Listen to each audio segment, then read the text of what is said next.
Evvel zaman içinde, kalbur saman içinde, vaktiyle Anadolu'nun ortasında, dağların gölgesinde kalmış, adı sanı pek bilinmeyen bir köy vardı. Bu köyün halkı geçimlerini zorlukla sağlar, fakat sakin, huzurlu bir hayat sürerlerdi. Ancak köyün yakınında bulunan Gece Yolu adındaki bir geçit, köylüler arasında derin bir korku kaynağıydı. Bu yol, adını geceleri parlayan taşlarından alırdı ve bu taşlar her gece gökyüzünden kopmuş gibi parıldardı. Ancak kimse bu yoldan geçip de geri dönen birini görmemişti. Gece yolu, karanlık bir ormanın derinliklerine doğru uzanır, sonra da kaybolurdu. Köylüler, bu yolun şeytani güçler tarafından lanetlendiğine inanır, kimseye bu yoldan gitmemesi konusunda sıkı sıkıya tembihte bulunurlardı.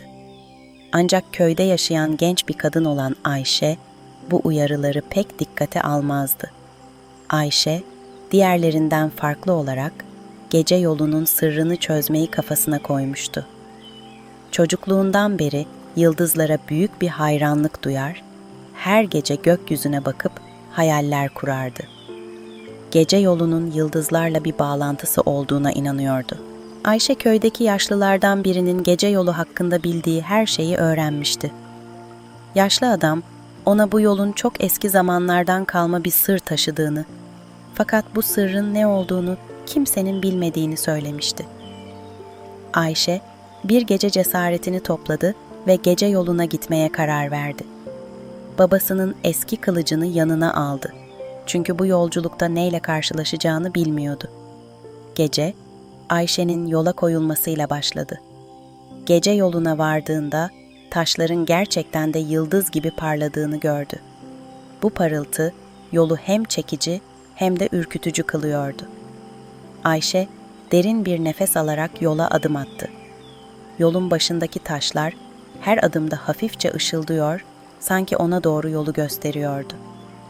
Ayşe yola girdikten sonra etrafındaki sessizliğin ne kadar derin olduğunu fark etti. Ne bir kuş sesi, ne de rüzgarın hışırtısı vardı. Sadece adımlarının yankısı duyuluyordu. Yolun ilerisine doğru ilerledikçe taşların ışığı daha da kuvvetlendi. Ancak bu ışık bir süre sonra zayıflamaya başladı. Ayşe kendini karanlığın içinde buldu. Göz gözü görmüyordu ve bu ona içini saran bir korku verdi. Korkusunu yenmeye çalışarak yola devam etti. Bir süre sonra yolun sonunda büyük bir kaya gördü. Bu kayanın üzerinde eski bir yazı kazınmıştı. Yazı, gece yolunun sırrı gökyüzünde saklıdır. Yıldızların yolunu takip et, gerçeği bulacaksın, diyordu. Ayşe bu sözlerin anlamını çözmeye çalışırken, kayanın arkasından gelen bir ses duydu. Bu ses, derin ve yankılıydı. Sanki dünyanın derinliklerinden geliyordu.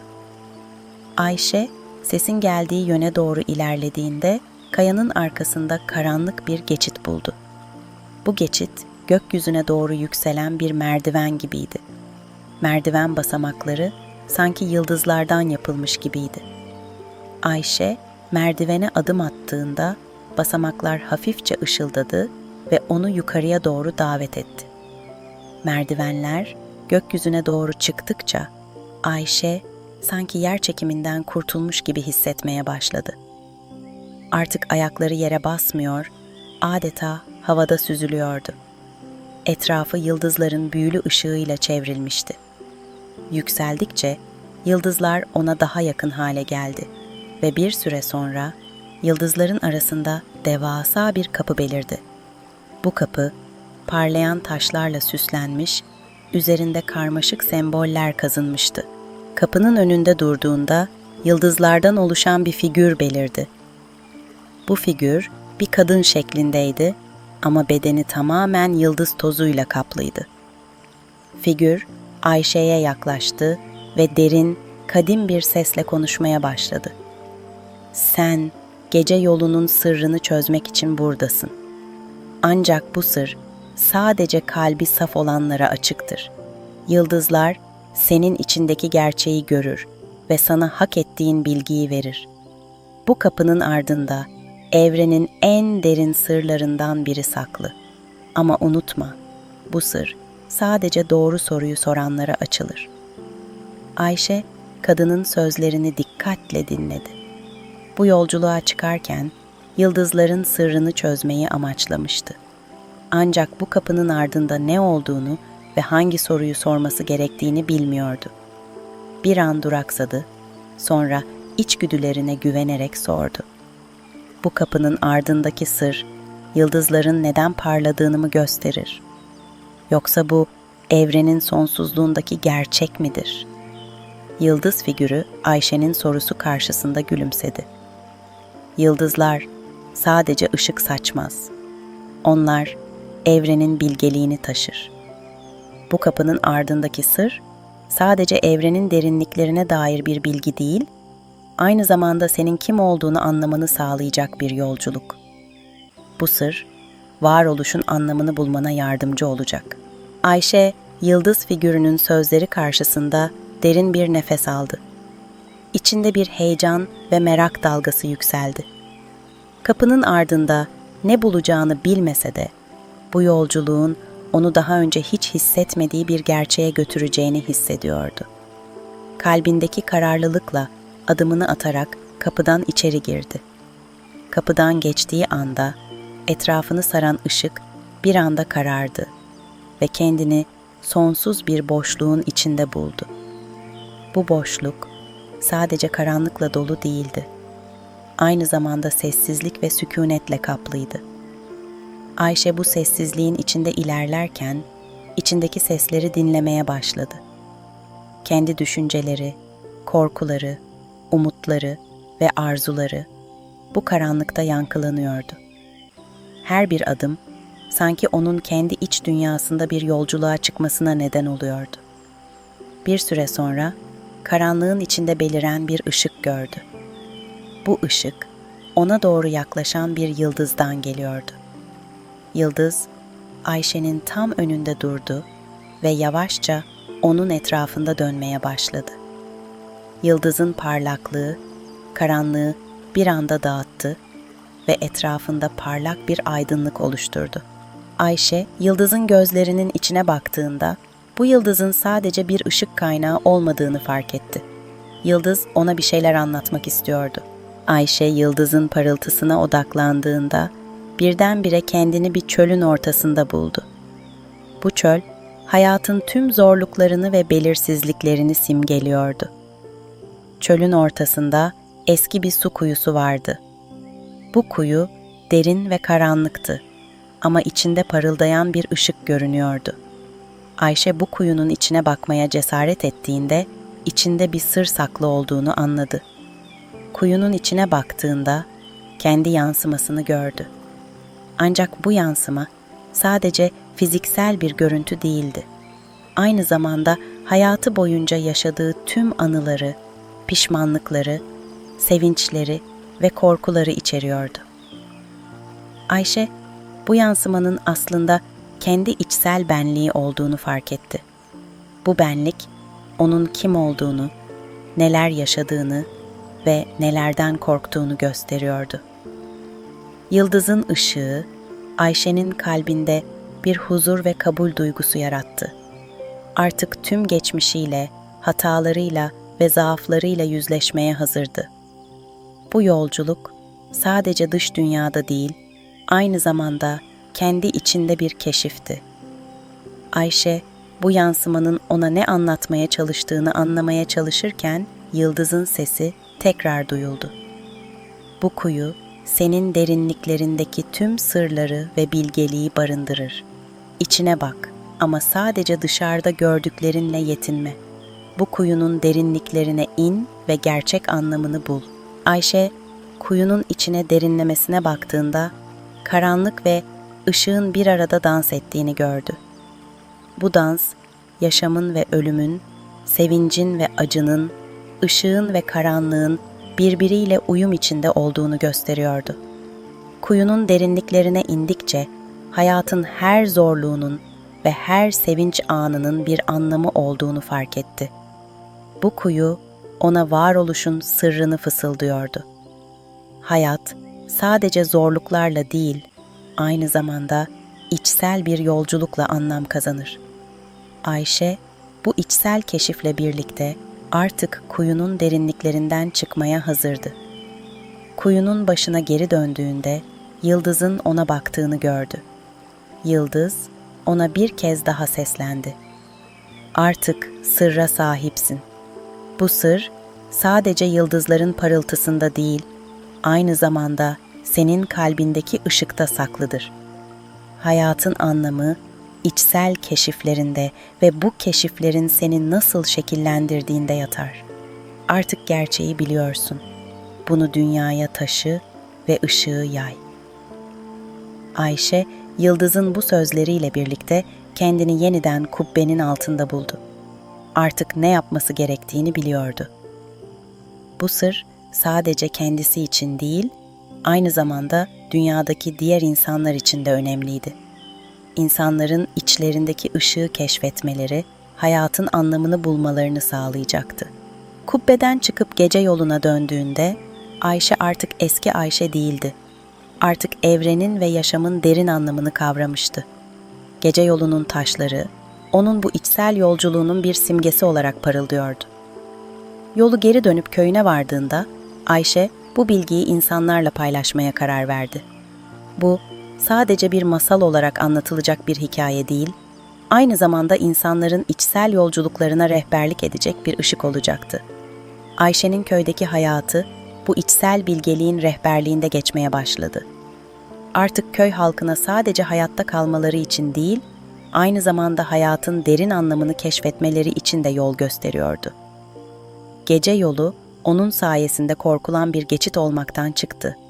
Bilgelik ve aydınlanma yolu olarak anılmaya başladı.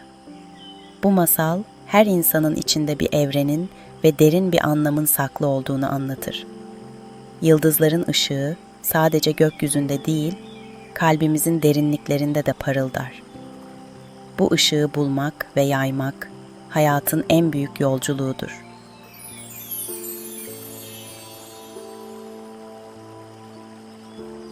Evvel zaman içinde, kalbur zaman içinde iki kardeş yaşarmış.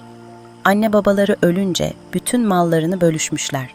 Abi bir dükkan açmış ama kuş beyinli küçük kardeş aylak aylak dolaşmaktan başka bir şey yapmamış. Öyle ki sonunda yiyip içip dışarıda gezmekten parası suyunu çekmiş. Bunun üzerine ağabeyinin yanına gitmiş ve ondan 1-2 lira rica etmiş. Aldığı borç parayı da harcadığında tekrar gelmiş ve ağabeyinin üzerinden geçinmeye başlamış. Nihayet abi bu durumdan bıkmış ama kardeşinin de vazgeçmeyeceğini görünce tüm mal varlığını paraya çevirmiş, başka bir krallığa gitmek üzere bir gemiye binmiş. Fakat bunu öğrenen kardeşi hareket etmeden önce gemiye sızmış ve kimse onu görmeden gizlenmeyi başarmış. Abi gideceğini duyarsa kardeşinin peşinden gideceğinden şüphelendiği için güvertede görünmemeye özen göstermiş. Ama yelkenler daha açılmadan iki kardeş karşılaşmış ve abi kendini tekrar küçük kardeşiyle dip dibe bulmuş. Abi sinirlense de bunun faydası yokmuş. Çünkü gemi Mısır'a varana kadar durmamış. Gidecekleri yere vardıklarında abi kardeşine şöyle demiş: "Sen burada kal, ben de gidip 2 katır getireyim de daha hızlı yol alalım." Genç kıyıya oturup ağabeyini beklemiş ancak gelen giden olmamış. Onu arasam iyi olacak diye düşünmüş ve kalkıp ağabeyinin peşinden gitmiş. Az gitmiş, uz gitmiş, dere tepe düz gitmiş, 6 ay bir tarlada yürümüş ama omzunun üzerinden dönüp baktığında bir arpa boyu bile ilerleyemediğini görmüş. Yürümüş, yürümüş, yarım yıl boyunca aralıksız devam etmiş. Yol boyunca menekşeler koparmış. Bir gün ayakları bir tepeye basmış, orada 3 gencin tartıştığını görmüş. Yanlarına gidip hangi hususta anlaşamadıklarını sormuş. "Biz tek bir babanın evlatlarıyız," demiş en küçükleri.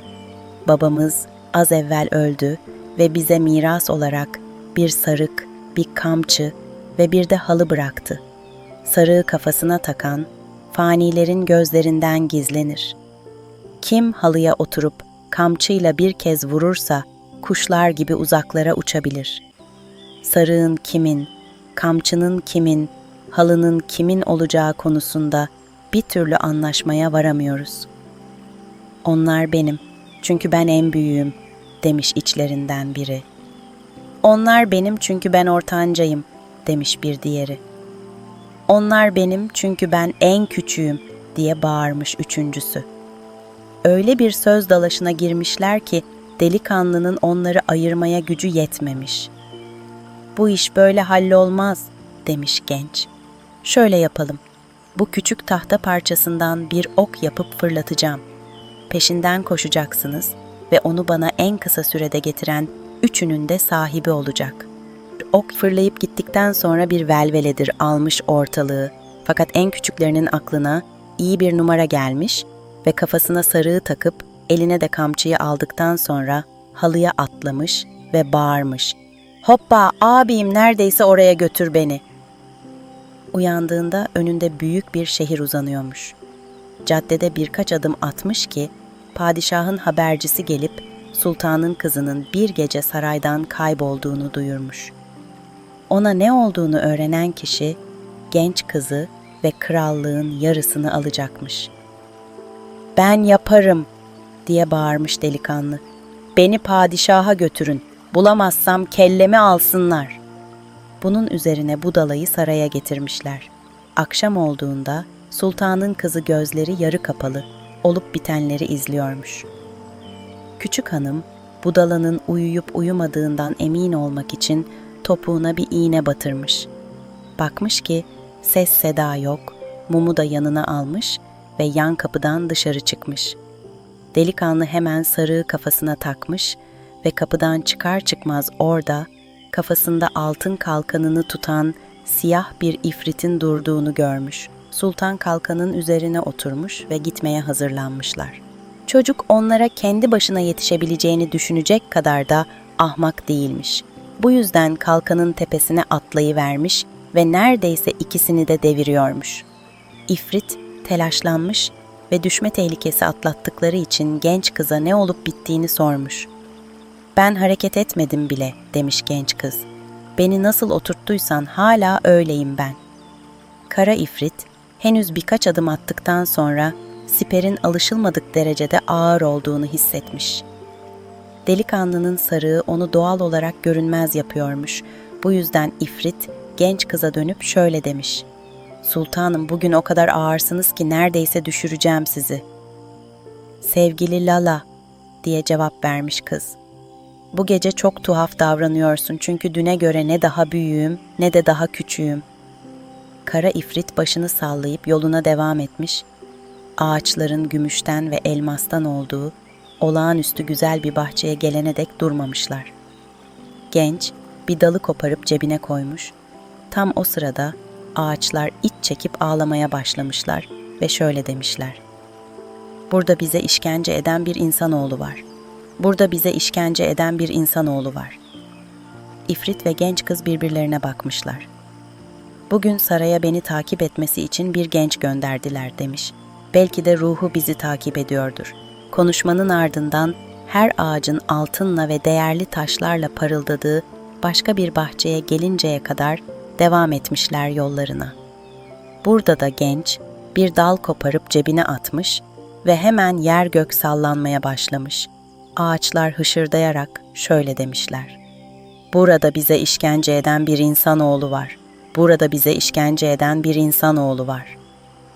Korkudan ikisi de afallamış. İfrit bile ne yapacağını bilememiş.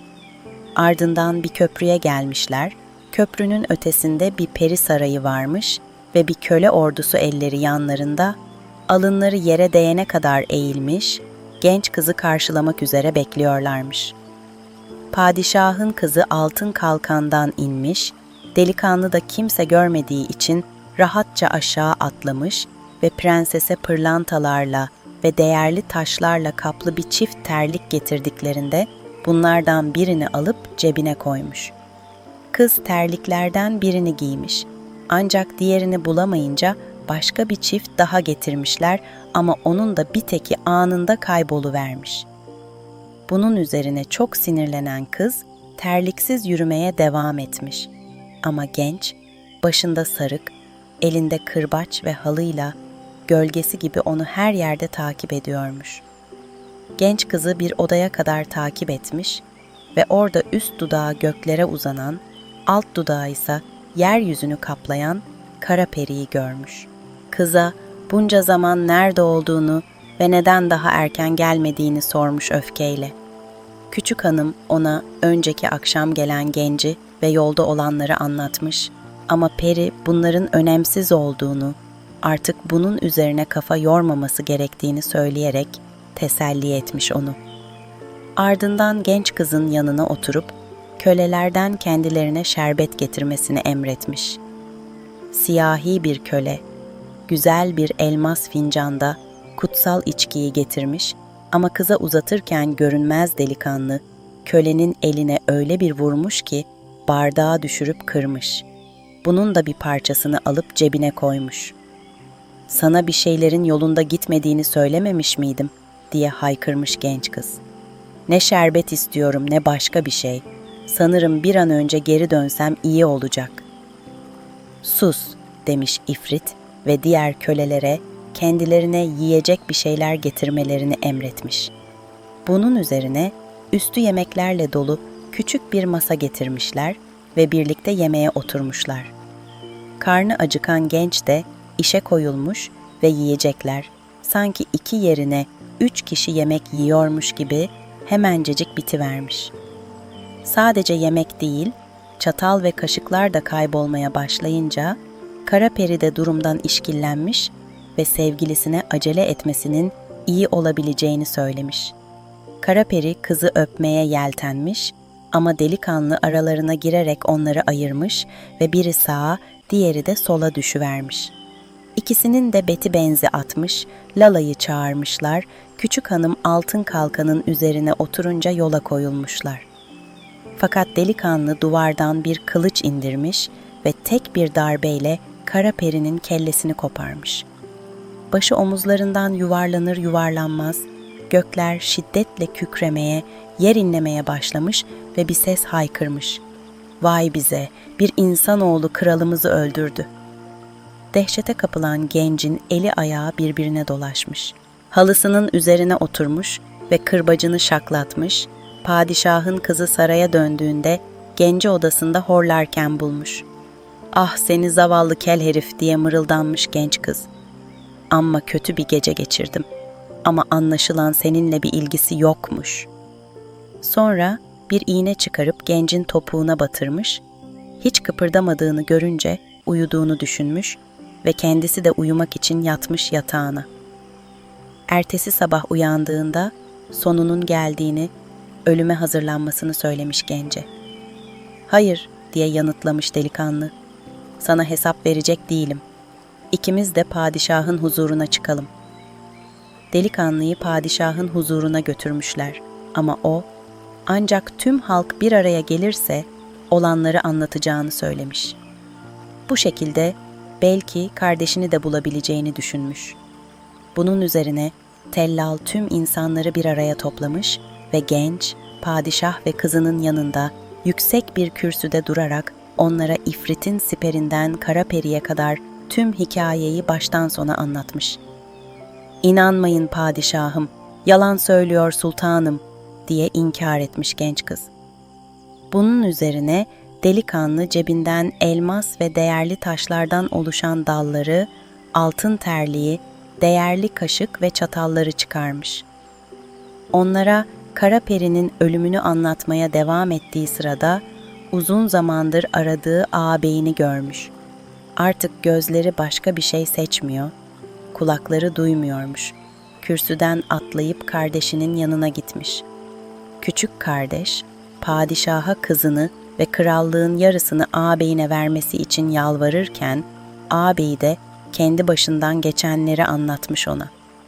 Eğer ağabeyine yakın bir yerde yaşayacaksa, büyülü sarık halı ve kırbaçla yetineceğini söylemiş.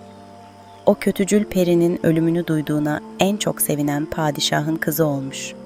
Çünkü bir gün onu zorla odasından kaçırmış ve gücüyle onu öylesine büyülemiş ki, kız bir daha özgürlüğüne kavuşamamış. Sevinç içinde gencin ağabeyiyle evlenmeyi kabul etmiş ve 40 gün 40 gece ziyafet çekip büyük bir şölen yapmışlar. Onlar ermiş muradına, biz çıkalım kerevetine.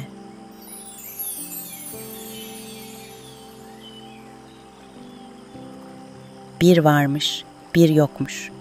Evvel zaman içinde, kalbur saman içinde, develer tellal iken, pireler berber iken, ben dedemin beşiğini tıngır mıngır sallar iken, uzak diyarlarda, dağların zirvelerinde kaybolmuş, sarp kayalıkların ardına saklanmış, adını kimselerin bilmediği bir köy varmış. Bu köy, koca ormanların içinde gizlenir.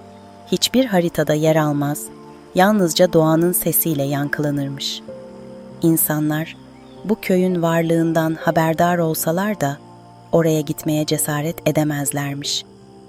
Zira köyün çevresinde dolaşan efsaneler, en cesur yürekleri bile titretecek kadar korkunçmuş. Bu köyde yıllar önce bir ağa hüküm sürermiş. Ağa, varlıklı ama bir o kadar da merhametsizmiş. Köydeki herkes ona hizmet eder, ağanın kararı olmadan bir adım bile atamazmış. Ağa, en çok genç ve güzel kadınları kendine çekermiş. Onları alır, haremine katar ve adeta bir eşya gibi kullanırmış.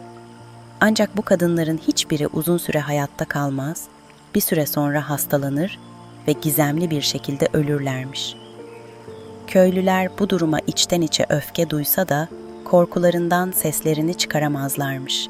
Günlerden bir gün köye çok uzaklardan bir seyyah gelmiş. Bu seyyahın adı Kemal'miş. Kemal, genç, yakışıklı ve akıllı bir adammış. Onun köye gelişi tüm köylülerin ilgisini çekmiş, zira bu kadar güzel yüzlü birini daha önce görmemişler. Kemal, köyün etrafındaki karanlık ormanlardan geçerken gökyüzündeki yıldızları bir bir saymış. Rüzgarın taşıdığı uğursuz fısıltıları dinlemiş. Köye geldiğinde ise ağanın evine doğru yönelmiş. Köylüler onu ağanın yanına gitmemesi için uyarmış, ancak Kemal kararlıymış. Kemal ağanın karşısına çıktığında gözleri hiç korku belirtisi göstermeden ona bakmış. Ağa, Kemal'in cesaretine hayret etmiş ve onun kim olduğunu sormuş. Kemal uzak diyarlardan geldiğini, kaybolmuş bir hazineyi aradığını ve bu köyde bulabileceğini söylemiş. Ağa, gülerek bu köyde bir hazine olmadığını, ancak genç adamın istediği kadar kalabileceğini söylemiş. O gece Kemal köyün meydanında bir ateş yakmış. Ateşin etrafına köylüler toplanmış ve Kemal onlara eski zamanlardan kalma masallar anlatmaya başlamış. Masallar o kadar etkileyiciymiş ki, köylüler kendi dertlerini unutmuş, Kemal'in ağzından çıkan her kelimeyi büyülenmiş gibi dinlemiş. O gece Kemal'in anlattığı masallar köyün karanlık geçmişine dair ipuçlarıyla doluymuş. Köylüler anlatılan her hikayede kendilerinden bir parça bulmuşlar. Ancak Kemal'in masalları sadece eğlence değil, aynı zamanda birer uyarı niteliğindeymiş. Hikayelerinin her biri, ağanın zulmü altında ezilen köyün derinlerinde yatan sırrı işaret ediyormuş. Ateşin etrafında toplanmış köylüler, Kemal'in anlattığı masallarda, ormanın derinliklerinde kaybolmuş ruhların, unutulmuş anıların ve köyün üstündeki lanetin izlerini fark etmeye başlamışlar. Her hikayede bir umut ışığı, bir kurtuluş yolu arıyorlarmış. Fakat Kemal son masalına geldiğinde sesini alçaltmış ve yüzüne ciddi bir ifade takınmış. Şimdi size bu köyde unutulmuş ancak hiç silinmemiş bir hikaye anlatacağım, demiş Kemal. Bu hikaye 100 yıllar önce buraya ilk yerleşen insanlar tarafından saklanmış bir sırrın hikayesidir. O sır, köyünüzün kaderini belirlemiş, bugün bile varlığını sürdüren bir lanetin kaynağı olmuştur. Kemal'in sesi gece rüzgarında yankılanmış, köylülerin kalpleri bir an duracakmış gibi hissetmiş. Ateşin alevleri göğe doğru yükselirken Kemal masalına başlamış. Evvel zaman içinde bu topraklara ilk yerleşen insanlar doğanın gücüne inanır. Her ağaca, her taşa, her su birikintisine bir ruh atfederlerdi. Ancak bir gün köye yabancı bir adam gelmiş. Bu adam doğanın sırlarını bilen, ona hükmeden bir büyücüymüş. Köylüler bu adamın bilgeliğine hayran kalmış ve ona saygı göstermişler. Ancak zamanla büyücünün amacı ortaya çıkmış. O, doğanın gücünü kullanarak ölümsüzlüğü arıyormuş. Kemal, köylülerin merakla kendisine baktığını görünce bir an duraksamış, ardından devam etmiş. Büyücü, köyün etrafındaki ormanın kalbinde kadim bir ağacın köklerine gömülü eski bir hazine olduğunu öğrenmiş. Bu hazine ona ölümsüzlük verecekmiş. Ancak hazineye ulaşmak için köyün ruhlarından, insanlardan bir bedel ödemesi gerekiyormuş. Büyücü, köylüleri kandırarak onların ruhlarını kurban etmiş, hazineyi bulmuş ve onunla birlikte lanetini de almış. Kemal'in sözleri, köylülerin yüreğine ağır bir yük gibi oturmuştu. Her biri, kendi atalarının bu lanetin doğmasında rol oynadığını fark etmiş, derin bir suçluluk ve pişmanlık hissetmişti. Ancak bu hikayenin sadece bir başlangıç olduğunu anlıyorlardı. Şimdi asıl sorulması gereken soru şuydu: bu lanetten nasıl kurtulacaklardı? Kemal, köylülerin gözlerindeki korkuyu ve kararlılığı fark ederek sözlerine devam etti. Büyücünün aldığı bu lanetli hazine aslında sadece onu ölümsüz kılmakla kalmamış, aynı zamanda köyü de zamanın dışına sürüklemiş. Bu yüzden köyünüz haritalardan silinmiş, bu yüzden dış dünyadan kopuk yaşıyorsunuz. Fakat bu laneti sona erdirmenin bir yolu var. Köylüler umutla Kemal'in ağzından çıkacak kelimeleri bekliyordu. O ise kararlılıkla devam etti. Büyücünün hazineyi aldığı yer, ormanın en derin, en karanlık noktasında yer alan kadim bir ağaçtır. Bu ağacın kökleri köyünüzün ruhuyla iç içe geçmiş durumda. Eğer bu ağacı bulur ve büyücünün bıraktığı son büyüyü bozabilirsek, lanet sona erecektir. Ancak bu kolay bir iş değil. Çünkü bu büyüyü bozmak için birinin o ağacın ruhuna kendi ruhunu teslim etmesi gerekiyor. Bu büyük bir fedakarlık gerektirir. Kemal'in bu sözleri köylülerin içinde yankılanırken herkes derin bir sessizliğe büründü. Kimse böyle bir fedakarlığı göze alabilecek cesareti kendinde bulamıyordu. Ancak o an köylülerden biri, yaşlı bir kadın, ayağa kalktı. Yüzünde derin çizgiler vardı. Gözlerinde ise yılların bilgeliği ve yorgunluğu okunuyordu. "Ben," dedi yaşlı kadın, "bu köyün lanetinden kurtulması için kendi ruhumu feda etmeye hazırım. Zira bu lanetin doğmasına neden olanlardan biri benim ailemdi. Bu bizim cezamız ve onu sona erdirmek de bizim görevimiz."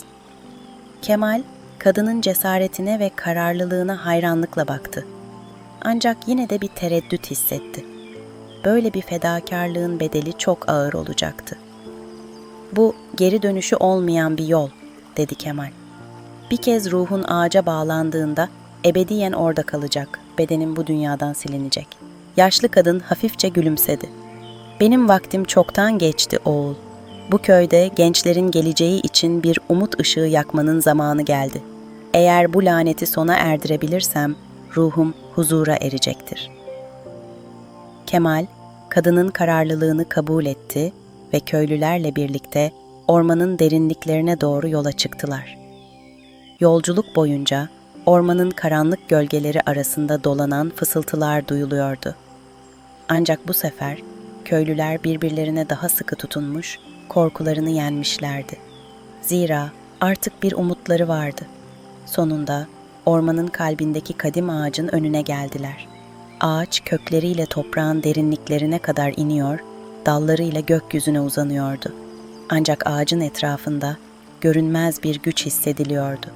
Bu, büyücünün bıraktığı lanetin ta kendisiydi. Yaşlı kadın ağır adımlarla ağacın köklerine doğru yürüdü. Kemal ona son bir kez bakarak başını salladı. "Hazır mısınız?" diye sordu.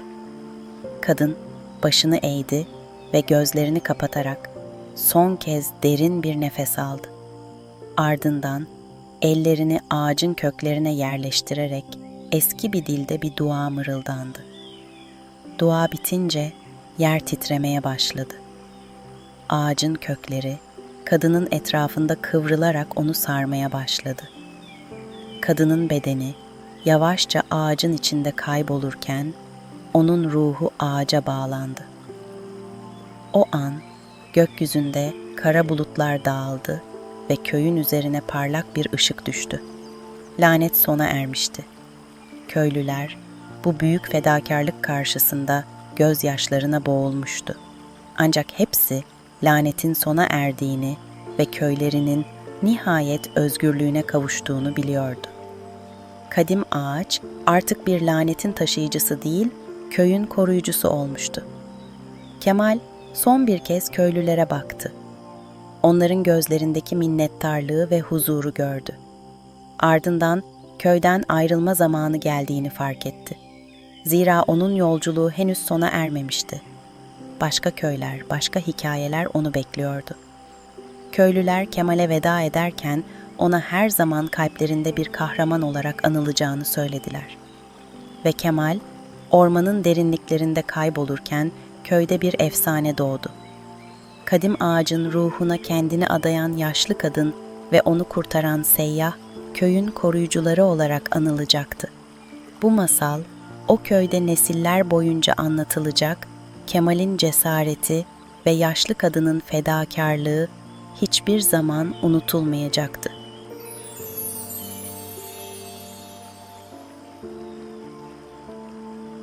Evvel zaman içinde, kalbur saman içinde, dağların ardında saklı, sisler içinde kaybolmuş bir vadi varmış. Bu vadi hiçbir haritada yer almaz, hiçbir gezginin yolu buraya düşmezmiş. İnsanların unuttuğu bu vadinin adı Hayal Vadisi'ymiş. Söylentilere göre bu vadi yalnızca gerçekten arayanların bulabileceği, hayallerin ve kabusların iç içe geçtiği bir yerdi. Hayal Vadisi'nde devasa bir saray yükselirmiş. Bu saray ne altından ne de gümüşten yapılmış. Tamamen unutulmuş rüyalardan ve yarım kalmış hikayelerden örülmüş. Duvarlarında eski zamanların hatıraları, kulelerinde ise gerçekleşmemiş dilekler saklanırmış. Bu sarayın sahibi ise rüya padişahı olarak bilinen, insanların düşlerinde gezinen gizemli bir varlıkmış. O, uykudaki her ruhun bilinçaltında dolaşır, onların en derin korkularını ve en tatlı hayallerini bilirmiş. Ancak rüya padişahının bir sırrı varmış. Kendi rüyası yokmuş. Sadece başkalarının rüyalarında yaşayabilirmiş. Günlerden bir gün, dünyadaki en kudretli büyücü olan Yıldız Hanım, rüya padişahının sarayına ulaşmaya karar vermiş.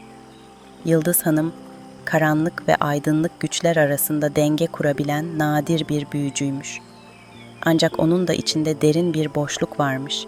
Zira tüm güçlerine rağmen kendi kalbinin arzusunu bulamamış. Rüya padişahının sarayında bu boşluğu dolduracak sırrı bulacağına inanıyormuş. Yıldız Hanım, uzun bir yolculuktan sonra Hayal Vadisi'ne varmış.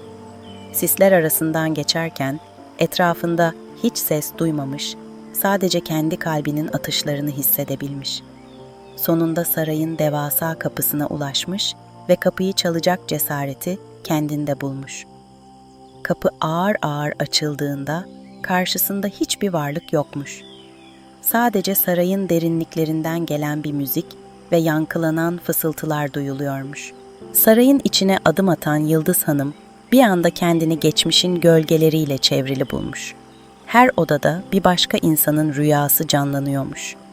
Bir çocuk mutlu bir rüyasında uçurtma uçururken, bir başka odada yaşlı bir adam gençlik yıllarını yeniden yaşıyormuş. Ama en dikkat çekici olanı Yıldız Hanım'ın bir odada kendi çocukluğunu görmesiymiş. Küçük bir kız çocuğu olarak annesinin ona masallar anlattığı o sıcak ve güven dolu anları tekrar yaşamış. Ancak bu anılar onun içine daha da büyük bir boşluk ve hüzün katmış. Çünkü geçmiş sadece hatıralarda yaşar, geri getirilemezmiş. sarayın en yüksek kulesine çıkana kadar birçok odadan geçmiş, birçok rüyaya tanık olmuş. Ancak en zirveye ulaştığında rüya padişahını bulmuş. Padişah bir tahtta oturuyormuş. Ancak yüzü görünmüyormuş. Sadece pelerininden yayılan bir ışık onun varlığını hissettiriyormuş. Yıldız Hanım, sana geldim. Çünkü kalbimin arzusunu bulmak istiyorum, demiş. Rüya padişahı, senin aradığın şey başka bir yerde değil, kendi içinde saklıdır. Ancak sen bunu bulacak cesarete sahip misin, diye cevap vermiş. Bu soru, Yıldız Hanım'ı derin düşüncelere sevk etmiş.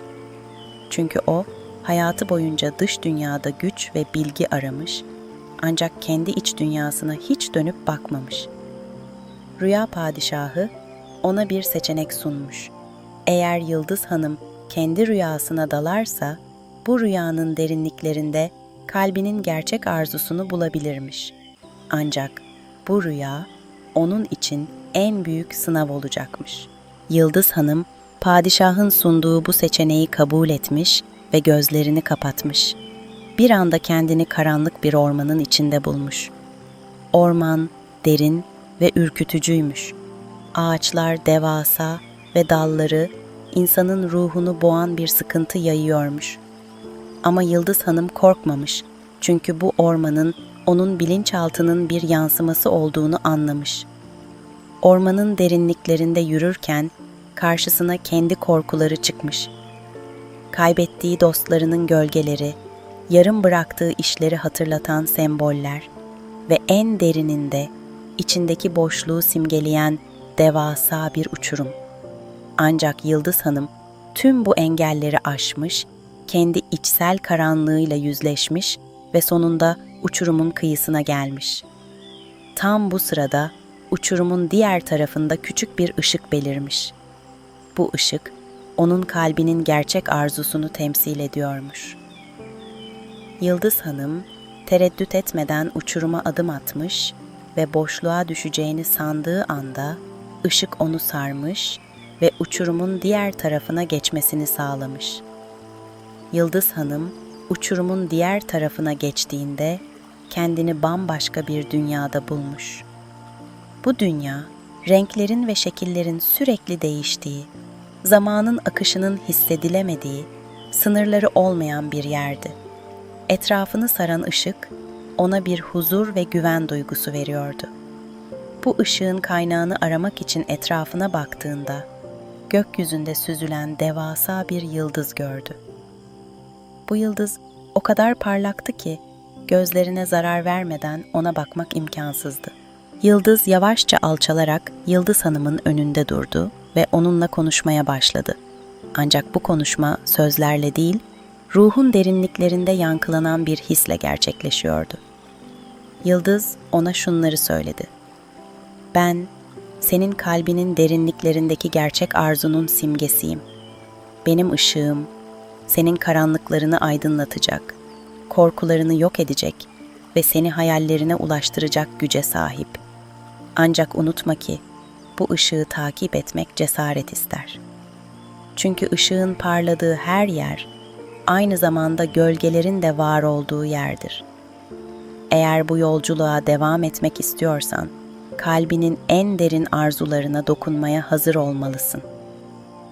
Yıldız Hanım bu sözlerin ağırlığını hissetti. Yıllardır aradığı şeyin ne olduğunu bu an gelene kadar tam olarak bilmiyordu.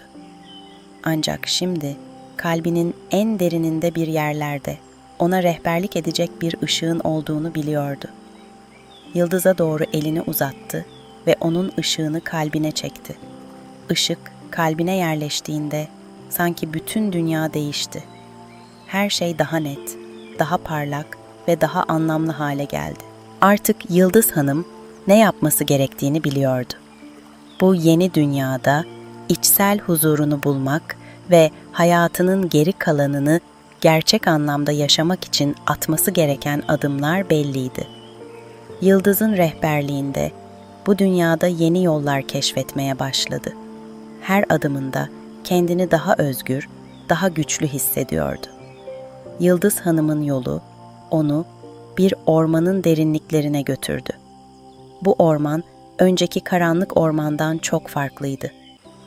Burada ağaçların yaprakları altın rengindeydi ve dallardan aşağıya süzülen ışıklar yolu aydınlatıyordu.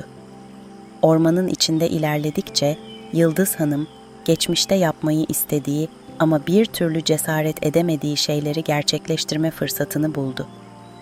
Bu orman, onun içsel yolculuğunun son durağıydı. Burada, hayalini kurduğu her şeyi gerçekleştirebilecekti. Ormanın merkezine vardığında, devasa bir ağacın altında durdu. Bu ağaç, hayat ağacıydı. Her bir dalı, farklı bir olasılığı, her bir yaprağı, gerçekleşmemiş bir rüyayı simgeliyordu. Yıldız Hanım, ağacın yanında duran küçük bir pınarın başına oturdu ve suyun yansımasına baktı. O anda, hayatının tüm anıları gözlerinin önünden geçti. İyi ya da kötü, her bir anı onun bu noktaya gelmesine yardımcı olmuştu. Yıldız Hanım, pınarın suyundan bir yudum aldı ve bir dilek tuttu. Bu dilek, onun hayatını kökten değiştirecek, ona yeni bir yol çizecek bir dilekti. Pınarın suyu, içindeki tüm acıları, pişmanlıkları ve korkuları yıkadı. Artık geçmişin yüklerinden kurtulmuştu. Hayat ağacının altındaki bu pınar, ona yeni bir başlangıç, temiz bir sayfa sunuyordu. Yıldız Hanım, ormanın derinliklerinde bir süre daha dolaştıktan sonra tekrar Hayal Vadisi'ne döndü. Ancak bu sefer vadi ona ilk geldiği zamankinden çok farklı görünüyordu.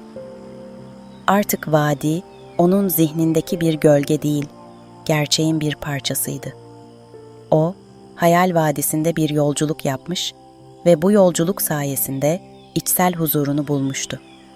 Yıldız Hanım, vadiden ayrıldığında aradığı tüm cevapları bulmuş, kalbinin derinliklerindeki arzularına kavuşmuş biriydi. Artık dünya ona dar gelmiyordu. Çünkü onun içinde sonsuz bir dünya vardı.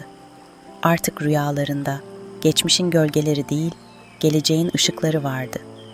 Ve böylece Yıldız Hanım hayatının geri kalanını bu ışığı diğer insanlarla paylaşarak geçirdi. Onun hikayesi vadilerden, dağlardan, denizlerden geçti ve tüm dünyaya yayıldı. Herkes Yıldız Hanım'ın cesareti ve kararlılığıyla kendi rüyalarının peşinden gitmeyi öğrendi. Gökten 3 elma düştü. Biri bu masalı dinleyene, biri anlatana, biri de kendi rüyalarının peşinden gitmekten korkmayanların başına.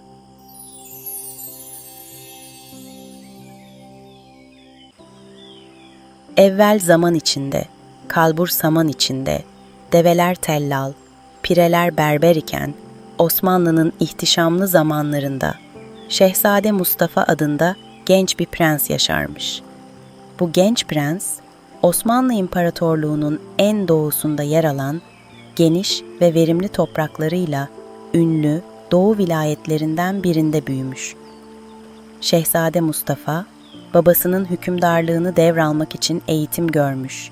Zeki, cesur ve merhametli bir delikanlıymış. Ancak onu diğer şehzadelerden ayıran bir şey varmış, hayalleri. Şehzade Mustafa, çocukluğundan beri rüyalarında sürekli olarak aynı yerde uyanırmış. Bu yer, hiçbir haritada yer almayan, altın ve zümrütlerle bezeli, dört bir yanı 7 kat surlarla çevrili, gizemli bir şehirdeymiş. Şehirde hiçbir insan bulunmaz.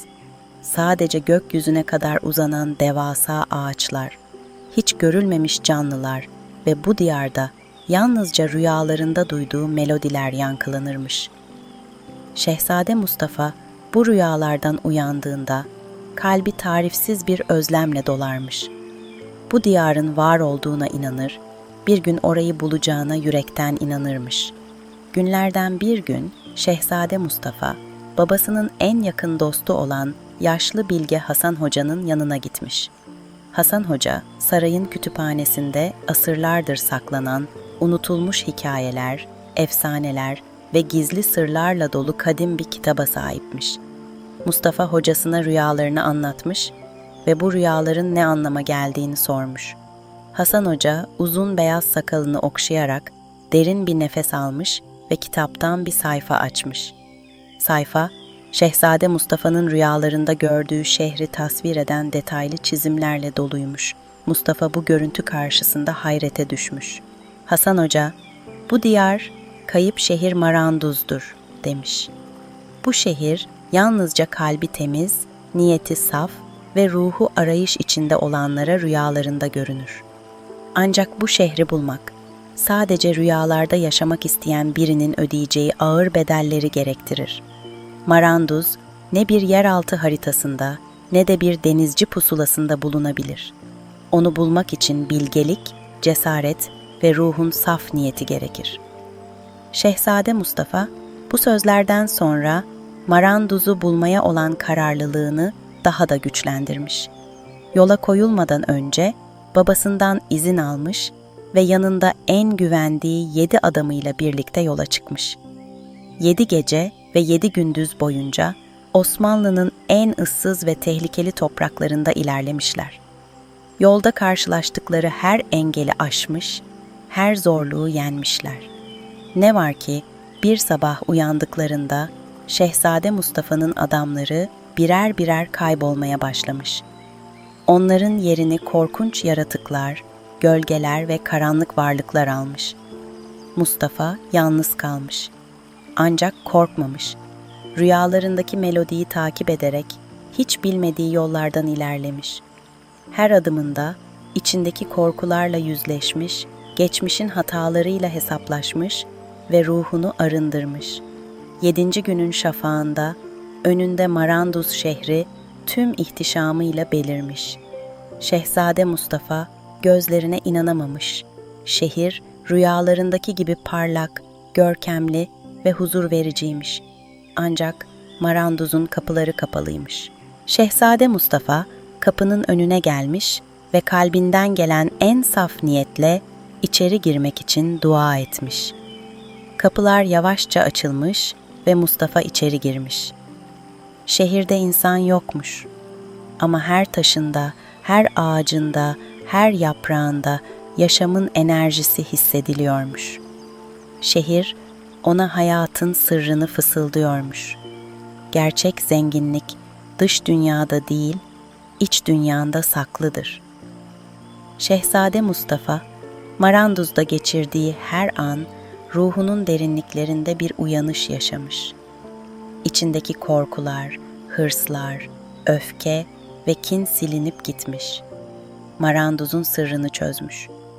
Bu şehir sadece fiziksel bir yer değil, ruhun varabileceği en yüksek mertebeymiş. Maranduz, insanın ruhunda saklı olan bir hazineymiş ve sadece ruhen olgunlaşanlar bu hazineye erişebilirmiş. Günler sonra Şehzade Mustafa geri dönmüş. Yüzünde huzur dolu bir gülümseme, gözlerinde bilgelik parıltısı varmış. Halkı onun dönüşünü coşkuyla karşılamış. Ancak Mustafa tahta çıkmayı reddetmiş.